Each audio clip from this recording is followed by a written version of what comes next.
Bible గ్రంథములో నుండి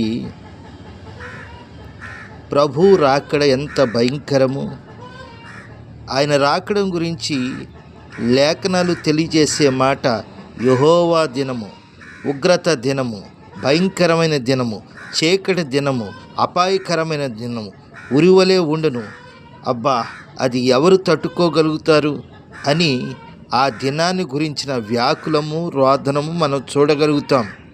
పరిశుద్ధ బైబిల్ గ్రంథంలో మనం చూస్తున్నప్పుడు దేవుని పరిశుద్ధ గ్రంథమైన ఆమోసు గ్రంథం 5వ అధ్యాయము 18-19 వచనాలలో ఈ రీతిగా రాయబడింది.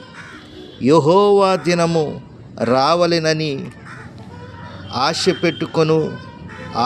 పెట్టుకొను ఉన్నవారులారా, మీకు శ్రమ.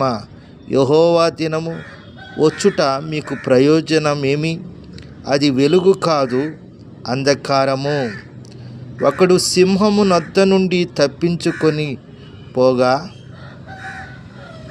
ఎలుగుబంటి ఎదురైనట్టు వాడు ఇంటిలోనికి పోయి గోడ మీద చెయ్యి వేయగా పాము వాని కరిచినట్టు ఆ దినముండును. ప్రియమైన దేవుని బిడ్డలారా, సింహం నొద్ద నుండి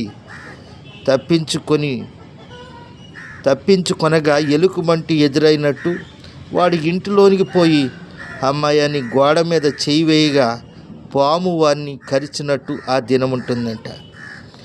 ఎంత భయంకరం! సింహం నుండి తప్పించుకొని ఎలుగుబంటి దగ్గరికి వచ్చి ఎలుగుబంటి యొక్క నోట్లో పడ్డట్టు, ఎలుగుబంటి మన మీద దాడి చేయనట్లుగా వాడు ఇంట్లోకి పోయి దాక్కుందాము, కాపాడబడదాం, రక్షించబడదాం అనుకుంటే పాము వచ్చి కరిచినట్టుంటుందంట. అది ఉగ్రత దినం, శ్రమ దినం. ఆ భయంకరమైన దినాన్ని తప్పించుకోవాలి అని అంటే అది వెలుగు కాదు, చీకటి, అంధకారం, అశాంతి, అసమాధానం, రోదన వచ్చే దినము. కాబట్టి ఈరోజే ప్రియ యవ్వన బిడ్డ, దేవుని యొక్క కుమారుడా, కుమార్తె, నీ మనసు మార్చుకొని మారు మనసు పొంది ప్రభు పాదాల దగ్గరికి వచ్చి నీ జీవితాన్ని అప్పగించుకుంటే నీ జీవితంలో ఎంతో క్షేమం.